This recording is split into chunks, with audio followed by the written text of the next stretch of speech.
Alexander Reeves needed a break. After working for 15 years without a real vacation, the 45-year-old tech billionaire finally listened to his doctor's warnings about stress. He chose the Sapphire Island Resort in the Maldives, a place famous for its privacy and luxury. On his first evening at the resort, Alexander sat alone at the beachside restaurant. The warm breeze felt good on his face as he looked at the menu.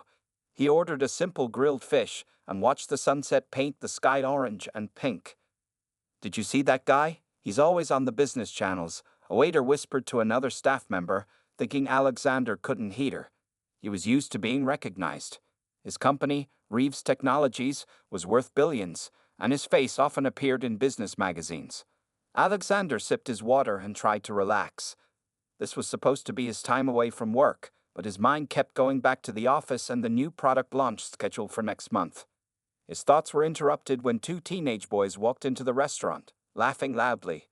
They looked about 16 years old, with dark hair and tall, slim builds. Alexander couldn't help but stare. The boys were clearly twins, identical in almost every way. But what made Alexander's heart skip a beat wasn't just that they were twins. It was that they looked strangely familiar. The shape of their eyes, the way they smiled, even how they walked, it all reminded him of someone. It reminded him of himself at that age. "Your dinner, sir," the waiter said, placing the grilled fish in front of him. Alexander thanked him but couldn't take his eyes off the twins. They sat with their backs to him at a table near the water. "Is everything okay with your meal?" the waiter asked, noticing Alexander's distraction. "Yes, fine," Alexander replied quickly. "Those boys over there, do you know who they are?" The waiter glanced at the twins. "They arrived yesterday with their mother.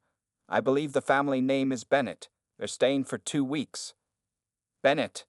The name hit Alexander like a punch to the stomach. Could it possibly be? 16 years ago, there was a Claire Bennett in his life. She was his college girlfriend, the woman he thought he would marry someday. But then she disappeared from his life suddenly, right when his business was starting to take off. He tried to find her for months, but eventually gave up, assuming she had moved on." Alexander forced himself to eat his dinner, though he tasted nothing. He couldn't stop watching the twins. One of them laughed at something his brother said, throwing his head back in a way that was painfully familiar. When a woman approached their table, Alexander nearly dropped his fork. Even after all these years, he recognized her immediately. Claire Bennett had changed. Her once long brown hair was now cut short, and fine lines framed her eyes.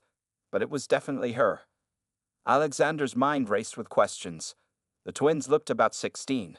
The timing matched perfectly with when Claire left. Could they possibly be? No, he told himself. That was crazy thinking. Just because two teenage boys happened to look a bit like him didn't mean anything.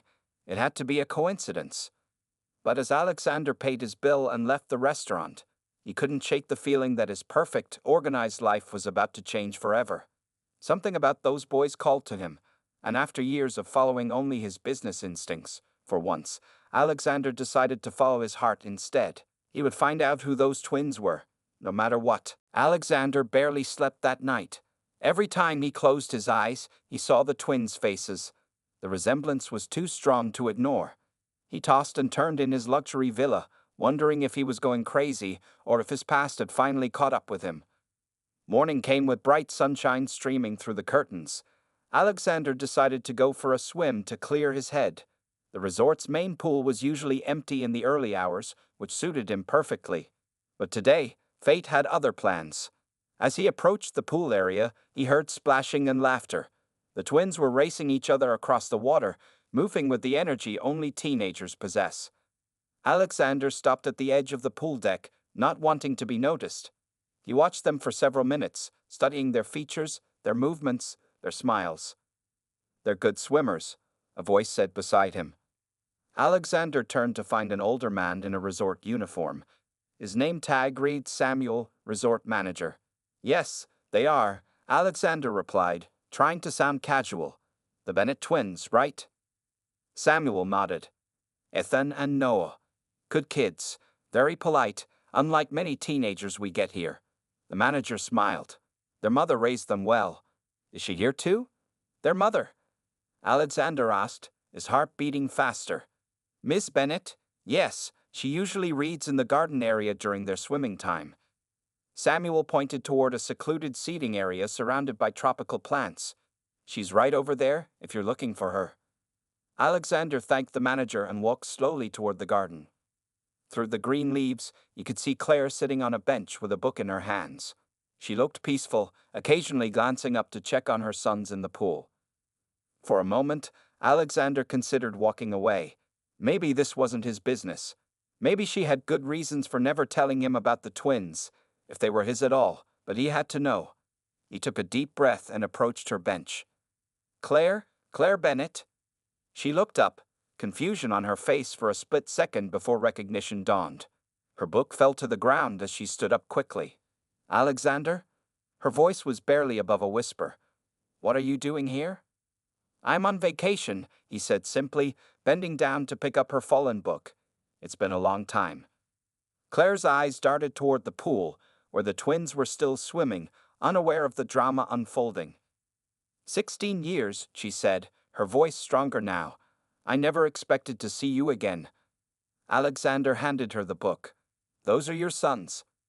Claire nodded, her face pale. Yes, Ethan and Noah. They look. Alexander paused, not sure how to continue.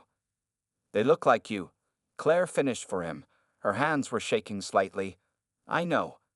The confirmation hit Alexander like a wave. Even though he had suspected it since last night, hearing it said out loud made it real. Why didn't you tell me? He asked, trying to keep his voice calm. Why did you disappear? Claire sank back onto the bench. It's complicated, Alexander. Very complicated. Mom, watch this.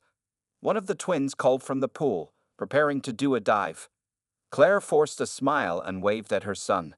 That's wonderful, Ethan. Alexander sat down beside her on the bench, feeling as if his world was spinning out of control.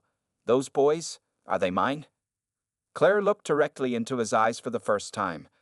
The years melted away, and Alexander could see the young woman he had once loved so deeply. Yes, she said finally. Ethan and Noah are your sons, but there's something you need to understand about why I left. Before she could continue, the twins climbed out of the pool and started walking toward them, towels wrapped around their shoulders. Claire stood up quickly. Not now, she whispered urgently. Meet me tonight at the beach bar, 9 p.m. I'll explain everything. Alexander nodded, his eyes fixed on the approaching teenagers, his sons. His heart ached with the realization of everything he had missed. 16 years of birthdays, first words, first steps, school events, everything. He stood up and walked away before the twins reached their mother, his mind racing with questions that would have to wait until tonight. The beach bar was quiet at 9 p.m. Most guests were at dinner or evening shows, leaving only a few people scattered at tables near the water. Alexander arrived early and chose a private corner table with a good view of the entrance. His hands wouldn't stop shaking, so he ordered a whiskey to calm his nerves. Something strong tonight, Mr. Reeves? Asked the bartender as he placed the drink down. Very strong, Alexander replied, checking his watch again. Each minute felt like an hour. At exactly 9 p.m., Claire appeared at the entrance. She wore a simple white dress and looked around nervously before spotting Alexander. As she walked toward him, he noticed how different yet familiar she was. Time had changed them both. You came, she said, sitting down across from him. Did you think I wouldn't? Claire shook her head. I wasn't sure. You always put work first. Not when it comes to finding out I have 2 sons I never knew about, Alexander said, trying to keep his voice steady. Where are the boys now? Movie night in the resort's theater. We have about 2 hours. Claire ordered a water when the waiter approached. I don't drink anymore. Why, Claire? Alexander finally asked the question that had been burning inside him all day. Why did you leave without telling me about the pregnancy? Claire took a deep breath. I tried to tell you, Alexander. I called you dozens of times when you were in Tokyo for that first big business trip. I left messages with your secretary and your father. Alexander's body went cold at the mention of his father. William Reeves had been a hard man who never approved of Claire, thinking she would distract his son from success. My father never gave me any messages, he said slowly. I know that now, Claire said, looking down at her hands. But back then, all I knew was that you never called back, Then one day, your father visited me at my apartment. My father came to see you? Alexander couldn't hide his shock. Claire nodded. He told me you knew about the pregnancy but didn't want to be tied down with a family. He said you were focused on building your company and couldn't afford distractions. Her voice cracked slightly. You brought papers for me to sign, giving up any claims on your money in exchange for a one-time payment. And you believed him? Alexander asked, feeling anger rise inside him. I was 22, scared and pregnant, Claire replied, and your father was very convincing. He showed me emails that looked like they came from you, saying you wanted no part in raising children. Those emails were fake, Alexander said firmly. I never sent anything like that.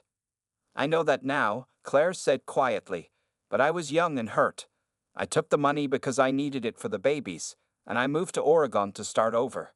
It was only years later, when I saw you in a business magazine talking about how your father had tried to control every aspect of your life, that I started to wonder if he had lied to me too. Alexander's mind raced back to those early days of his company. His father had been his business manager, handling communications while Alexander focused on the technology. It would have been easy for William to intercept messages and forge emails. Why didn't you contact me after you realized the truth? Alexander asked. By then, the twins were 10 years old. They had their own lives, their own routines. And you had become this famous billionaire, Claire explained. What was I supposed to do? Show up with 2 boys and say, surprise, you're a father? I was afraid you'd think I was after your money. Alexander took a long drink from his glass. All these years, I never knew. The boys don't know either, Claire said. They think their father was a college boyfriend who died in an accident before they were born. Alexander looked up sharply. You told them I was dead? It seemed kinder than saying you abandoned us. Claire replied, I didn't want them to grow up feeling unwanted. The weight of 16 lost years pressed down on Alexander's shoulders. 2 sons who thought he was dead, a life he never knew existed. I want to meet them, he said firmly, properly, as their father. Claire's eyes filled with tears. It won't be simple, Alexander. Nothing about this is simple. I know, he said, but they're my sons. We've already lost too much time. Alexander didn't return to his villa right away after meeting with Claire. Instead, he walked along the beach, his expensive shoes sinking into the sand with each heavy step. The moon reflected on the water, creating a silver path that seemed to stretch to infinity, much like the new path that had suddenly opened in his life. He had sons. 2 16-year-old boys who had his blood, his DNA, but didn't know he existed, at least not as their living father. When he finally reached his villa, Alexander poured himself another drink and sat on the balcony overlooking the ocean.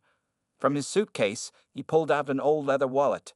Behind his credit cards and business cards was a small photo he had kept for nearly 20 years, a picture of him and Claire at a college football game, both smiling, her head resting on his shoulder.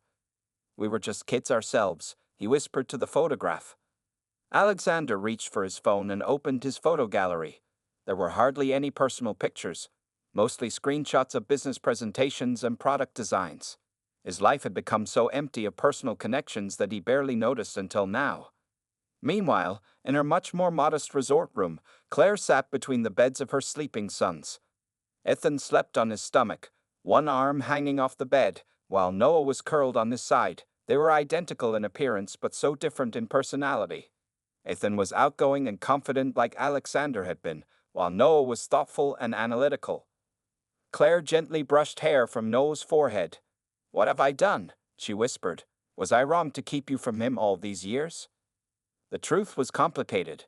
William Reeves had manipulated her, yes, but she had chosen to believe the worst about Alexander rather than fight harder to reach him. Part of her had been afraid that Alexander would choose his career over her and the babies, so when his father presented that very scenario, it confirmed her deepest fears. And now, 16 years later, she had to explain to her sons that their father wasn't dead. He was a billionaire tech genius whose face appeared in business magazines. Claire wiped tears from her eyes and took out her phone. She opened a folder labeled, "For the Boys Someday," and looked at the pictures she had saved of Alexander from news articles over the years. She had followed his rise to success from afar, telling herself it was to know what to tell the twins when they were older, but part of her had never let go of her first love. Back in his villa, Alexander couldn't sleep. He opened his laptop and did something he hadn't done in years. He searched for personal information instead of business data. He typed "raising teenage boys" into the search bar and was overwhelmed by the results. There were books, articles, forums, and advice columns about connecting with teenagers, understanding their development, and building relationships. He felt hopelessly behind. Other fathers had years to learn these things gradually. Alexander had to crash course 16 years of parenting knowledge. Around 3 a.m., he received a text message from Claire. "The boys are asking questions about why I seemed upset tonight. I think we need to talk to them sooner rather than later." Alexander stared at the message for a long time before replying. "What should we tell them?" Claire's response came quickly. "The truth, that I'm afraid of how they'll react." Alexander understood her fear. He felt it too. The fear of rejection, of anger, of his sons wanting nothing to do with him once they learned he was alive. As dawn broke over the resort, Alexander finally fell into a troubled sleep, dreams filled with two boys who had his eyes and smile, but turned away when he tried to approach them. In her room, Claire also watched the sunrise, having not slept at all. Today was the day everything would change for her family. The story she had told for 16 years would be revealed as a lie, even if it was a lie she had once believed herself. The twins stirred in their beds, unaware that this morning would be their last moment of living with the simple belief that their father had died before they were born. Their world was about to become much more complicated. Claire gathered her sons in their resort room just after breakfast. The twins sat on the edge of one bed, looking confused as their mother paced nervously in front of them. "Mom, what's going on?" Ethan asked, always the first to speak up. "You've been acting weird since yesterday." No, more observant than his brother, added quietly, "Is this about that man who was watching us at the pool?" Claire stopped pacing and faced her sons. "Yes, it is." She took a deep breath. "Boys, I need to tell you something important about your father." The twins exchanged glances. Their father was rarely discussed, just a few stories and the same 3 old photos Claire had shown them over the years. "I haven't been completely honest with you," Claire continued, her voice shaking. "Your father didn't die before you were born." Silence filled the room for several seconds before Ethan jumped to his feet. "What? He's alive? Where is he? Why isn't he with us?" The question spilled out rapidly. Noah remained seated, his face pale. "Did he leave us? Did he not want us?" Claire sat between them, taking both their hands. "It's complicated. I thought he didn't want us because that's what his father, your grandfather, told me, but I was wrong. He never knew about you. He never knew I was pregnant." "Who is he?" Noah asked, his voice barely above a whisper. Claire picked up her phone and showed them a recent news article with Alexander's photo. "His name is Alexander Reeves. He's the CEO of Reeves Technologies." Ethan's eyes widened. "The Alexander Reeves? The billionaire guy? No way." Noah stared at the picture, then at his mother. "He's here, isn't he? At the resort. That's why you've been acting strange." Before Claire could answer, a knock came at the door. The 3 of them froze, looking at each other. "That's him," Claire said softly. "He wants to meet you both, but only if you're ready." The twins were silent for a moment, processing the shocking news. Finally, Noah nodded. "I want to meet him." "Me too," Ethan said, though his voice lacked its usual confidence. Claire opened the door to find Alexander standing there, dressed casually in khaki pants and a blue button-down shirt. He had clearly tried to look less like a billionaire CEO and more like a regular dad. "Come in," Claire said quietly. Alexander entered the room, his eyes immediately finding the twins. Seeing them up close, knowing they were his sons, was overwhelming. They had his eyes, his jawline, and even the small dimple in the right cheek when they frowned, like they were doing now. "Hello," Alexander said, his voice unexpectedly nervous for a man who regularly spoke to boardrooms full of executives. "I'm Alexander. I'm your father." The room was silent except for the distant sound of waves crashing on the beach outside. Then Ethan, always the bolder one, stepped forward. "Prove it," he challenged.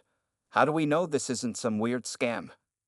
Alexander smiled slightly, recognizing his own skeptical nature in the boy. "That's fair. We can do a DNA test if you want. But look at this.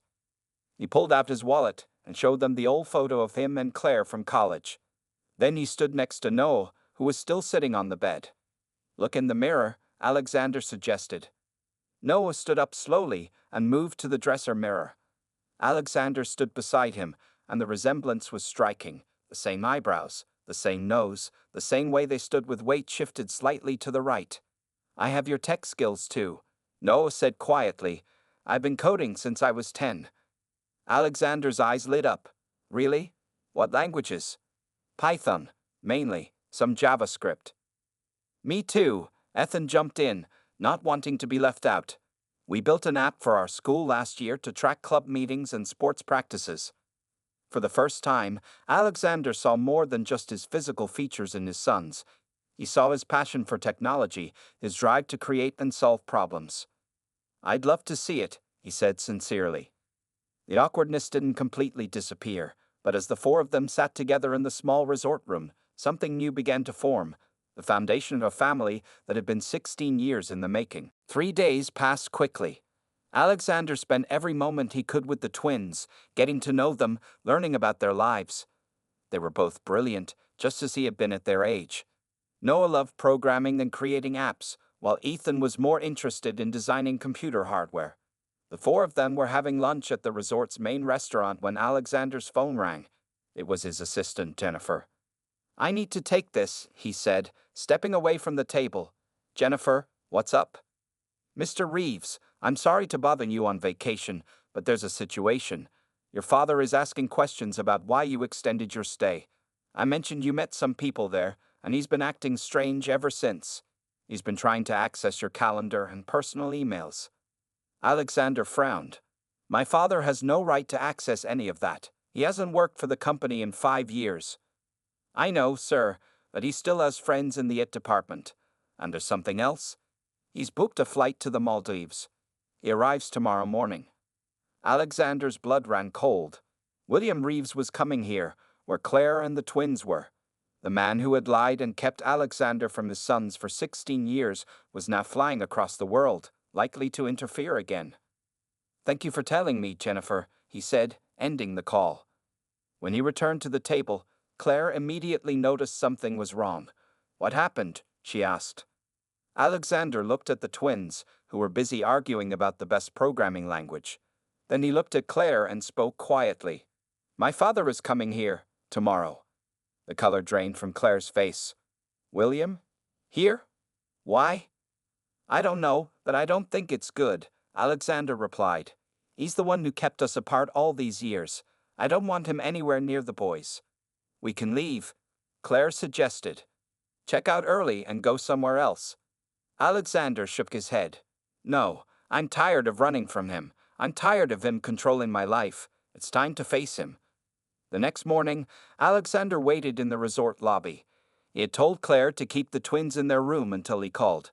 He didn't want William meeting them before he had a chance to confront his father. At exactly 10 a.m., a luxury car pulled up to the resort entrance. William Reeves stepped out, looking much older than Alexander remembered, but still carrying himself with the same arrogant confidence. At 75, William's hair was completely white, but his sharp eyes missed nothing as he scanned the lobby and spotted his son. Alexander, William said, walking toward him. What a surprise to find you still on vacation. That's not like you at all. What are you doing here, father? Alexander asked coldly. William smiled, but it didn't reach his eyes. Can't a father visit his son? You've been acting strangely, according to Jennifer. Extending your stay, missing important meetings. It's not like you. Jennifer shouldn't be talking to you about my schedule, Alexander said. And you shouldn't be trying to access my emails. William's smile faltered. I was concerned. No, you were controlling. Just like you've always been. Alexander stepped closer to his father. I know what you did, father. I know about Claire Bennett. I know about my sons. William's face hardened. So that's what this is about. That girl from college? She found you after all these years to try to get your money. I found her, actually, by accident. She never told me she was pregnant because you intercepted her messages and lied to her. Alexander's voice rose slightly. You told her I didn't want children. You forged emails from me. You kept me from knowing my own sons for 16 years. Several resort guests turned to look at them, but Alexander didn't care. William lowered his voice. I did what was necessary. You were building a company. You didn't need the distraction of a girlfriend and babies. That wasn't your decision to make. Alexander shouted, losing his composure. They're my sons, my family. Family is weakness in business, William said coldly. I taught you that. No, you taught me to be like you, alone, bitter, and controlling, Alexander replied. But I'm not like you, father, and I never will be. Just then, the elevator doors opened. Claire stepped out with Ethan and Noah behind her. William turned and saw them, two teenage boys who looked exactly like Alexander had at that age. His face went pale as the consequences of his actions 16 years ago finally caught up with him. 2 weeks after the dramatic confrontation at the resort, Alexander sat in his large office in New York City. The wall of windows behind his desk showed a stunning view of the city skyline, but he wasn't looking at it. Instead, his attention was fixed on his computer screen, where a video call showed Claire and the twins in their modest home in Portland, Oregon. The school principal was surprised when I told him we'd be finishing the semester online, Claire was saying, but he agreed when I explained the situation. Alexander nodded. My lawyers have prepared all the paperwork. DNA tests confirm what we already knew. Ethan and Noah are my biological sons. The DNA results had come back 3 days ago, although no one had doubted the outcome. The resemblance between Alexander and his sons was too strong to question. What happens now? Noah asked, his serious eyes looking directly at the camera. Alexander took a deep breath. Legally, I'm filing papers to officially recognize both of you as my heirs. My lawyers are working on changing your last names to Reeves if that's something you want. Cool, Ethan said with a grin. I've always thought Bennett was kind of boring. Noah was more cautious. What about school? Our friends?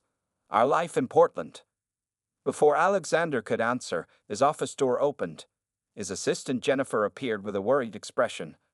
Mr. Reeves, the board members are waiting in the conference room. They're demanding answers about the news reports. Alexander sighed. Tell them I'll be there in 5 minutes. After Jennifer left, he turned back to the screen. I need to go. The company board isn't happy about all this. Some of them think having sudden heirs will affect the company's stock price. Are you in trouble because of us? Noah asked quietly. No, Alexander said firmly. Never think that. The board works for me, not the other way around. I'll call you tonight after school, okay? After ending the call, Alexander walked to the conference room. 8 serious-faced board members sat around the large table, some looking angry, others curious. Alexander, began Howard Green, the oldest board member, these news reports about you suddenly finding 2 teenage sons are concerning. The stock has dropped 12 points since the story broke. My personal life is not the board's business, Alexander replied calmly, taking his seat at the head of the table. It is when it affects the company, said Victoria Winters, another board member. Shareholders are worried about unplanned succession issues. These boys have no experience or education in technology management. Alexander looked around the table. Let me be very clear. Ethan and Noah are my sons. They will be recognized legally as my heirs. And yes, they will eventually have roles in this company if they want them. Your father has contacted several of us, Howard said carefully. He suggests the boy's mother may have manipulated this situation for financial gain. Alexander's face hardened. My father is the last person who should be commenting on this situation. He deliberately kept me from knowing about my sons for 16 years. And if any of you speak to him about company matters again, he'll be looking for new positions. The room fell silent. Alexander had never threatened the board before. Now, he continued in a calmer voice, I'll be splitting my time between New York and Portland for the next few months. I've missed 16 years with my sons. I won't miss any more. Later that day, Alexander met with his lawyers to discuss the legal process of recognizing the twins as his heirs. The paperwork was complicated, made more difficult by the years of separation. Your father's lawyers have filed objections, his attorney explained. They're questioning the legitimacy of the DNA tests and suggesting Ms. Bennett concealed the children deliberately for financial benefit. Alexander shook his head. My father is fighting a battle he's already lost. That evening, alone in his penthouse apartment, Alexander looked at old photo albums. Pictures of himself at 16 looked so much like Ethan and Noah that it was almost scary. He had missed so many moments, first words, first steps, first day of school. He couldn't get those years back, but he could be part of their lives now. His phone buzzed with a text from Claire. Boys have questions about moving. Can you talk? Alexander immediately called, ready to build the future his father had tried to prevent, a future where business success meant nothing without family to share it with. 6 months had passed since that fateful vacation at the Sapphire Island Resort. Alexander stood in the backyard of his new Portland home, watching as Ethan and Noah set up decorations for their 17th birthday party. The large yard was filled with balloons, tables, and a banner that read, Happy Barthdaleethan and Noah 8. This was not how Alexander had imagined his life would be a year ago. The powerful CEO had purchased a house just 3 blocks from Claire's modest home in Portland. He now split his time between New York and Oregon, spending 2 weeks in each place. When in New York, he video called the twins every evening without fail. Dad, is this straight? Ethan called, holding one end of a string of lights while Noah held the other. Dad. The word still gave Alexander a warm feeling every time he heard it. The first time the twins had called him that, about 2 months after the resort, he had turned away to hide the tears in his eyes. Looks perfect, Alexander called back, walking over to help them secure the lights. Inside the house, Claire was putting final touches on the birthday cake. Their relationship had evolved into an unexpected friendship. There was no romance. Too much time had passed for that, but there was mutual respect and shared love for their sons. Need any help? Alexander asked, entering the kitchen. Claire smiled. I think I've got it covered, though I'm still not used to having a professional kitchen in a private home. Alexander had insisted on buying a house with a gourmet kitchen after discovering Claire's passion for baking. It was one of many gestures he'd made to make up for lost time, not just with the boys, but with her too. She deserved better than the struggle she faced raising their sons alone. The doorbell rang, and Noah ran to answer it. Grandpa's here. Alexander tensed slightly. Not William. His father had been cut completely from their lives after the resort confrontation. This was Claire's father, Robert Bennett, who had been more of a grandfather to the twins than William could ever be. The party filled with guests, the twins' school friends, neighbors, and a few of Alexander's trusted colleagues who had flown in from New York. William was noticeably absent, having refused the olive branch Alexander had extended with an invitation. As evening came, Alexander called for everyone's attention. He stood next to the cake, with Ethan and Noah on either side of him. A year ago, I didn't know I had sons. He began, his voice strong despite the emotion he felt. I was a successful businessman with no real personal life. I had money, power, and an empty home. He put his arms around the twins' shoulders. Now I have something far more valuable, a family. Ethan and Noah, watching you grow even for these few months has been the greatest joy of my life. I'm sorry I missed the first 16 years, but I promise to be there for every important moment from now on. Noah, usually the quieter twin, spoke up. When Mom first told us our dad was alive, and was Alexander Reeves, I was angry.